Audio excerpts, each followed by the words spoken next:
ഇന്നത്തെ എപ്പിസോഡ് തുടങ്ങാൻ നേരത്ത് രേവതിക്കുട്ടിയും അലീനയും കൂടെ റെഡിയായിട്ട് ചിന്നിക്കുട്ടിയുടെ അടുത്തേക്ക് പോകാൻ വേണ്ടി വരുവാണ് കേട്ടോ. അപ്പോൾ രേവതിക്കുട്ടി എല്ലാവരോടും യാത്ര പറയാൻ വേണ്ടി മാമച്ചനും ഗ്രേസമ്മേനെ അന്വേഷിക്കും. മാമച്ചൻ അപ്പോൾ പുറത്തേക്ക് വരുമ്പോഴേക്കും നന്നായിട്ട് റെഡി ആയിട്ടൊക്കെയാണ് വരുന്നത്, എവിടെയോ പോകാൻ വേണ്ടി ഡ്രസ്സ് ചെയ്ത പോലെ. അപ്പോൾ രേവതിക്കുട്ടി ചോദിക്കും എങ്ങോട്ടാണ് പോകുന്നതെന്ന് ചോദിക്കുമ്പോൾ മാമച്ചൻ പറയും എൻ്റെ ഒരു റിലേറ്റീവിൻ്റെ വീട്ടിലേക്ക് ആലപ്പുഴയിൽ പോകാമെന്ന് പറയും. അപ്പോൾ രേവതിക്കുട്ടി പറയും ഇന്ന് പോകണ്ടായിരുന്നു, വേറെ ദിവസം പോയാൽ മതിയായിരുന്നു, അപ്പോൾ രേവതിക്കുട്ടിക്കും വരായിരുന്നല്ലോ എന്നിങ്ങനെ ഗ്രേസമ്മയോട് പറയും. അപ്പോൾ ഗ്രേസമ്മ പറയും നീ വരണ്ട, ഞങ്ങൾക്ക് ഇപ്പോൾ സമാധാനമായിട്ട് പോകാമല്ലോ എന്നൊക്കെ ഇങ്ങനെ പറയും കേട്ടോ. അപ്പോൾ അവർ തമ്മിൽ അങ്ങനെ ഇങ്ങനെ ചെറിയ ടോക്കൊക്കെ നടക്കുന്നുണ്ട്.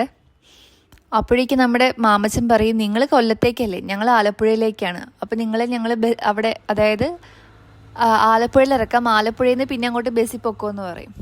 അപ്പോൾ രേവതിക്കുട്ടി പറയും അത് വേണ്ട, നിങ്ങളൊക്കെ പൈസക്കാരല്ലേ, നിങ്ങൾ പൊക്കോ, ഞങ്ങൾ പാവങ്ങൾ ബസ്സിൽ പൊക്കോളാം എന്ന് പറയും കേട്ടോ.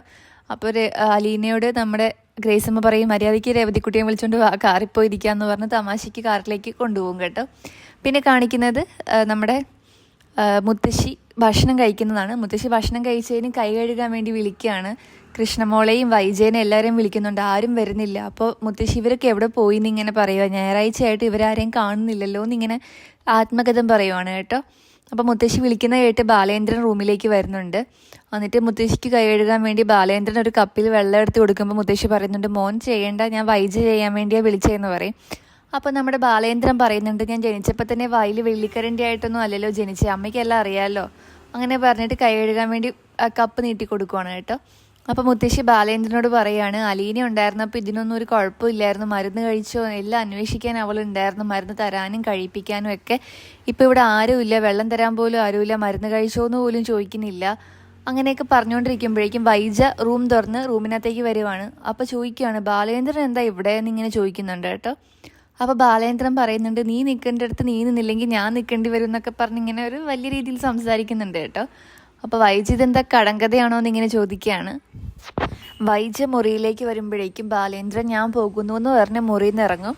അപ്പോൾ വൈജ അമ്മയടുത്ത് വന്നിട്ട് ചോദിക്കും, അതായത് മുത്തശ്ശിയുടെ അടുത്ത് വന്നിട്ട് ബാലേന്ദ്രൻ എന്താ അങ്ങനെ പറഞ്ഞെന്ന് ചോദിക്കും. അപ്പോൾ മുത്തശ്ശി പറഞ്ഞു കൊടുക്കും നീ ബാങ്കുമായിട്ട് നടക്കുന്ന എന്തിനാ, അവനല്ലേ വീട്ടിലെ കാര്യങ്ങളൊക്കെ ചെയ്യുന്നത്, അതാണ് അവൻ അങ്ങനെ പറഞ്ഞതെന്ന് പറയും. അപ്പോൾ നമ്മുടെ വൈജ പറയും എനിക്ക് അത്യാവശ്യമായിട്ട് ബാങ്കിൽ നിന്നൊരു കോള് വന്നു, അതുകൊണ്ട് സംസാരിക്കാൻ പോയതാണ്, അമ്മ എന്തിനാണ് ആ സമയത്ത് ബാലേന്ദ്രനെ വിളിച്ചതെന്ന് ചോദിക്കും.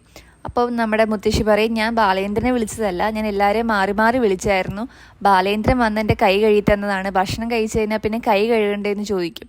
അപ്പോൾ വൈജ ഇങ്ങനെ പറയും ഞാൻ ബബിത മോളെ ഏൽപ്പിച്ചിട്ടാണല്ലോ പോയെന്ന് പറയും. അപ്പോൾ വൈജയ്ക്ക് ദേഷ്യം വരും, വൈജ ബബിതയെന്ന് വിളിക്കും കേട്ടോ. അപ്പോൾ ബബിത വന്ന് ഡോറ് തുറന്നിട്ട് എന്താണെന്ന് ചോദിക്കുമ്പോൾ പറയും ഞാൻ നിന്നോട് പറഞ്ഞല്ലേ മുത്തശ്ശിയുടെ കൈ കഴിയിപ്പിക്കാൻ എന്ന് പറയും. അപ്പോൾ ബബിത പറയും ഞാനത് കൃഷ്ണമ്മോളോട് പറഞ്ഞായിരുന്നു അമ്മയെന്ന് പറയും. അപ്പോൾ അത് കേൾക്കുമ്പോൾ വൈജയ്ക്ക് ദേഷ്യം വരും കേട്ടോ. വൈജ പറയും ഞാൻ നിന്നോട് പറഞ്ഞത് നീ എന്തിനാ കൃഷ്ണമ്മോളോട് പറഞ്ഞേന്ന് ചോദിക്കും. അപ്പോൾ ബബിത പറയും ഞാനെന്നാൽ വെള്ളം എടുത്തുകൊണ്ട് വന്ന് കൈ കഴുകിക്കട്ടെ എന്ന് ചോദിക്കുമ്പോഴേക്കും മുത്തശ്ശി ഇങ്ങനെ കളിയാക്കി പറയും കൈ നിൻ്റെ അച്ഛൻ വന്ന് കഴിച്ചു എന്ന് പറയും കേട്ടോ. അപ്പോൾ ബബിത എന്നാൽ ഞാൻ പോട്ടെ എന്ന് പറഞ്ഞ് വാലിങ്ങനെ അടയ്ക്കും. അപ്പോൾ വൈജയന്തി ചോദിക്കും ഇത് എന്തുവാടി എന്നിങ്ങനെ ബബിതയോട് ഇങ്ങനെ പതിയെ ചോദിക്കും കേട്ടോ. മുത്തശ്ശിക്കും അപ്പോൾ ദേഷ്യം വരും, ഓരോരോ ഇങ്ങനെ കളിയാക്കും കേട്ടോ നമ്മുടെ ബബിത മോളെയൊക്കെ. എന്നിട്ട് മുത്തശ്ശി കളിയാക്കിക്കൊണ്ട് വൈജയോട് ചോദിക്കുക മരുന്ന് ഇങ്ങോട്ട് എടുത്ത് തരാമോ എന്ന് ചോദിക്കും. അപ്പോൾ വൈജ മരുന്ന് എടുക്കാൻ വേണ്ടി പോവാണ്. പിന്നെ നെക്സ്റ്റ് സീനിൽ കാണിക്കുന്നത് മാമച്ചൻ വണ്ടി ഓടിക്കുന്നതാണ് ആലപ്പുഴയിലേക്ക്. അപ്പോൾ മാമച്ചനും രേവതിക്കുട്ടിയും ഗ്രേസമ്മയും അലീനയും കൂടെ വണ്ടിക്കകത്തിരിക്കുകയാണ്. അപ്പോൾ അലീന പെട്ടെന്നൊരു ബോർഡ് കണ്ടിട്ട് പറയുന്നു അയ്യോ ദേ ബൈപ്പാസ് കഴിഞ്ഞല്ലോ എന്ന് പറയും. അപ്പോൾ രേവതിക്കുട്ടി ഇങ്ങനെ നോക്കിയിട്ട് ശരി ആലപ്പുഴ കഴിഞ്ഞു എന്ന് പറയുമ്പോഴേക്കും മാമച്ചൻ പറയും നിങ്ങൾ എന്താ നേരത്തെ പറയാതിരുന്നതെന്ന് ഇങ്ങനെ ചോദിക്കും കേട്ടോ. അപ്പോൾ നമ്മുടെ രേവതിക്കുട്ടി പറയും ഞങ്ങൾക്കതിന് അറിയില്ലല്ലോ അങ്കിൾ ഈ സ്ഥലമൊക്കെ, അങ്കിൾ നല്ല എല്ലാം അറിയാവുന്നതെന്ന് ഇങ്ങനെ പറയും കേട്ടോ. അപ്പോൾ അലീന പറയും എങ്കിൽ ഞങ്ങളെ ഇവിടെ ഇറക്കിയേക്ക്, ഞങ്ങൾ ഇവിടുന്ന് ബസ്സിന് പൊക്കോളാന്ന് പറയും. അപ്പോൾ നമ്മുടെ ഗ്രേസമ്മ പറയും അങ്ങനെ ഇറക്കി വിടാൻ പറ്റില്ലല്ലോ, ഇനി അടുത്ത ബസ് സ്റ്റോപ്പ് ഹരിപ്പാടോ അല്ലെങ്കിൽ അമ്പലപ്പുഴയിലേ ഉള്ളൂ, അത് കാരണം അവിടെ വരെ കൊണ്ട് എത്തിക്കേണ്ടി വരും, അതിൽ നല്ലത് നമുക്ക് എല്ലാവർക്കും കൂടെ കൊല്ലത്തിന് പോയിട്ട് തിരികെ വരുമ്പോൾ ആലപ്പുഴയിൽ ഇറങ്ങാമെന്ന് ഇങ്ങനെ ഗ്രേസമ്മ പറയും കേട്ടോ. അപ്പോൾ നമ്മുടെ അലീനയ്ക്ക് മനസ്സിലാവും ശരിക്കും ഗ്രേസമ്മയ്ക്കും മാമച്ചനും ഇവരെ ഒറ്റയ്ക്ക് വിടാൻ താല്പര്യമില്ല, എന്നിട്ട് ഇവരുടെ കൂടെ പോവുകയാണ് കൊല്ലത്തേക്ക്. അപ്പോൾ അലീന ഇങ്ങനെ പതിയെ രേവതിക്കുട്ടിയോട് പറയും നമ്മളെ ഒറ്റയ്ക്ക് വിടാൻ മടിയായിട്ട് നമ്മുടെ കൂടെ ഇവർ വരുക, അതിനോരോ കള്ളങ്ങൾ ഇങ്ങനെ പറയുകയെന്ന് പറയും കേട്ടോ. അപ്പോൾ മാമച്ചൻ ചോദിക്കും എന്താടി ഒരു കുശിപ്പൊന്ന് ചോദിക്കുമ്പോൾ അലീന ഒന്നുമില്ല എന്നിങ്ങനെ പറയും.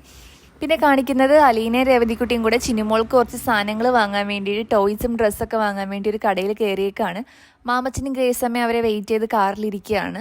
അപ്പോൾ അലീനയും രേവതിക്കുട്ടിയും കൂടെ ഡ്രസ്സും കുറച്ച് കളിപ്പാട്ടമൊക്കെ വാങ്ങി കാറിൻ്റെ അടുത്ത് വന്നിട്ട് ഗ്രേസമ്മയോട് പറയും ചിന്നുമോൾക്ക് ഒരു ഉടുപ്പും കുറച്ച് ടോയ്സും വാങ്ങിയതാന്ന് പറയും. എന്നിട്ട് അവർ കാറിൽ കയറി ഇരിക്കുമ്പോൾ ഗ്രേസമ്മ പറയും ഈ പാവക്കുട്ടിയൊക്കെ പിള്ളേർ നശിപ്പിച്ച് കളയില്ലേന്ന് ചോദിക്കും. അപ്പോൾ രേവതിക്കുട്ടി പറയും ഇത് റബ്ബറും പ്ലാസ്റ്റിക്കും കൊണ്ട് ഉണ്ടാക്കിയതാണ്, പെട്ടെന്നൊന്നും അങ്ങനെ നശിപ്പിക്കില്ലെന്ന് പറയും കേട്ടോ. എന്നിട്ട് ഗ്രേസമ്മ വാ വേഗം ഇരിക്കും, നമുക്ക് പെട്ടെന്ന് പോകാം, അത്രയും ദൂരം എത്തേണ്ടതല്ലേ എന്ന് പറയുമ്പോൾ അവർ പിന്നെ കാറെടുത്ത് യാത്ര ചെയ്യുവാണ്. പിന്നെ കാണിക്കുന്നത് അവരുടെ ചിന്നുമോളുടെ അടുത്ത് എത്തുവാണ്. അവർ ഓർഫനേജിലെത്തി അലീനയും രേവതിക്കുട്ടിയും വണ്ടിയിൽ നിന്ന് പുറത്തിറങ്ങുവാണ്. എന്നിട്ട് അവർ ആ ഓർഫനേജ് നോക്കി നിൽക്കുവാണ്. അപ്പോൾ ഗ്രേസമ്മ മാമച്ചനോട് പറയുന്നുണ്ട് വാ നമുക്കും ഇറങ്ങണ്ടേ, ഇത്രയും ദൂരം വന്നതല്ലേ, ഇറങ്ങാതിരുന്ന എങ്ങനെയാണ്, മോശമല്ലേ എന്ന് പറഞ്ഞിട്ട് അവർ രണ്ടും കൂടെ ഇറങ്ങും. എന്നിട്ട് നമ്മുടെ അലീന രേവതിക്കുട്ടിയോട് പറയുന്നുണ്ട് വാങ്ങിയ സാധനങ്ങളൊക്കെ മറക്കരുത്, എല്ലാം എടുത്തുകൊണ്ട് അകത്തേക്ക് വരാൻ പറയും. അപ്പോൾ ഇവരെ കാണുമ്പോഴേക്കും അകത്തുനിന്ന് ഒരു സിസ്റ്റർ ഇറങ്ങി വരും. അപ്പോൾ ഒരുപാട് നാളായല്ലോ കണ്ടിട്ടെന്ന് അലീനയോട് ഇങ്ങനെ ചോദിക്കും. അപ്പോൾ അലീന പറയും ഞാൻ പാലയിൽ ഒരു വീട്ടിൽ ഒരു വയസ്സായ മുത്തശ്ശിയെ നോക്കാൻ നിൽക്കുവാണ്, ഇപ്പോഴാണ് ഒഴിവ് കിട്ടിയത്, അതാണ് ഇങ്ങോട്ട് വന്നതെന്ന് പറയും. എന്നിട്ട് പറയും രേവതിക്കുട്ടി ഇതേ എറണാകുളത്തൊരു വീട്ടിൽ ജോലിക്ക് നിൽക്കുവാന്ന് പറയും. എന്നിട്ട് ഇവരുടെ വീട്ടിലാണ് നിൽക്കുന്നതെന്ന് പറഞ്ഞ് ഗ്രേസമ്മയും മാമച്ചനെയും പരിചയപ്പെടുത്തി കൊടുക്കും കേട്ടോ. എന്നിട്ട് അലീന പറയും വീട്ടിലെ ജോലിക്കാരിയായിട്ടാണ് കൊണ്ടുപോയതെങ്കിലും ഇവരവൾ തെറ്റുപുത്രയെ പോലെയാണ് നോക്കുന്നതെന്ന് പറയും കേട്ടോ. അപ്പോൾ സിസ്റ്റർ പറയും വളരെ നല്ല കാര്യം, ദൈവം നിങ്ങളെ അനുഗ്രഹിക്കും, ചുമ്മാ പറയുന്നതല്ല, അനുഭവമുണ്ട്, അതുകൊണ്ട് പറയുന്നതെന്ന് പറയും കേട്ടോ. എന്നിട്ട് സിസ്റ്റർ പറയും ഈ രണ്ട് പെൺകുട്ടികളെ അവിടെ നിന്ന് ഇവിടെ വരെ ഒറ്റയ്ക്ക് വിടാതെ നിങ്ങൾ ഇവരുടെ കൂടെ വന്നപ്പോൾ തന്നെ നിങ്ങളുടെ ദയ എനിക്ക് മനസ്സിലായി എന്നൊക്കെ പറയും കേട്ടോ. അപ്പോൾ നമ്മുടെ ഗ്രേസമ്മയും അമ്മച്ചനും പറയും ഞങ്ങളുടെ മോളും സിസ്റ്ററാണ്, ആഫ്രിക്കയിലാണ്. അപ്പോൾ നമ്മുടെ സിസ്റ്റർ അലീനയോട് ചോദിക്കും അതെന്താ പറയാതിരുന്ന അലീന എന്നിങ്ങനെ ചോദിക്കും കേട്ടോ. അപ്പോൾ അലീന പറയും ഞാനതിങ്ങനെ പറയാൻ വരുമായിരുന്നു എന്ന് പറയും. പിന്നെ അവർ ചിന്നുമോളെക്കുറിച്ച് സംസാരിക്കുകയാണ്. ചിന്നുമോൾ എങ്ങനെയാണ്, കരച്ചിലാണോ എന്നൊക്കെ അന്വേഷിക്കുകയാണ്. ആദ്യം പോയ സമയത്ത് കുറച്ച് ബുദ്ധിമുട്ടായിരുന്നെങ്കിലും ഇപ്പോൾ അവൾ ഇവിടെ ഓടിച്ചാടി സന്തോഷിച്ച് നടക്കുന്നത്. സങ്കടം വന്നാലൊന്നും ആൾ കരയാറില്ല, ഒറ്റയ്ക്ക് പോയി എന്തെങ്കിലും ഇങ്ങനെ ആലോചിച്ചുകൊണ്ടൊക്കെ ഇരിക്കും എന്നൊക്കെ സിസ്റ്റർ ഇങ്ങനെ പറയുവാണ് കേട്ടോ. അപ്പോൾ അലീന പറയുന്നുണ്ട് ചിന്നുമോളേക്കാൾ കൂടുതൽ കരയുന്ന ഇവിടെ രേവതിക്കുട്ടിയാണ്, അവളുടെ നെറുകയിലൊരു വറ്റാത്ത കിണറുണ്ടെന്ന് ഇങ്ങനെ പറഞ്ഞ് കളിയാക്കുവാണ് കേട്ടോ. അപ്പോൾ ഗ്രേസമ്മ അത് ശരിയാണെന്നിങ്ങനെ പറഞ്ഞ് സപ്പോർട്ട് ചെയ്യും. അപ്പോൾ രേവതിക്കുട്ടി ഒന്ന് പോയെന്ന് പറഞ്ഞ് അവരിങ്ങനെ കളിയാക്കും കേട്ടോ. പിന്നെ അവർ ചിന്നുമോളെ കാണാൻ വേണ്ടി പോവുകയാണ് അകത്തേക്ക്. പിന്നെ അടുത്ത സീനിൽ കാണിക്കുന്നത് ഗ്രേസമ്മേനെ മാമച്ചനെ അവിടെ മദർ സുപ്പീരിയറിന് പകരമുള്ള സിസ്റ്റർ അവിടെ ഇരുത്തി ചായ വേണമെന്നൊക്കെ ചോദിക്കുകയാണ്. അപ്പോൾ ഇത്രയും ദൂരം വണ്ടി ഓടിച്ച് വന്നാലേ ചായ കുടിക്കാമെന്നും പറഞ്ഞ് സിസ്റ്റർ ചായ എടുക്കാൻ വേണ്ടി അകത്തേക്ക് പോവാണ്. പിന്നെ മക്കൾ എന്ത് ചെയ്യുന്നു എന്നൊക്കെ തിരക്കുമ്പോഴേക്കും പറയും ഒരു മോനുണ്ടായിരുന്നു, 4 വർഷം മുമ്പ് മരിച്ചുപോയി എന്നൊക്കെ ഗ്രേസമ്മ പറയുന്നുണ്ട് കേട്ടോ.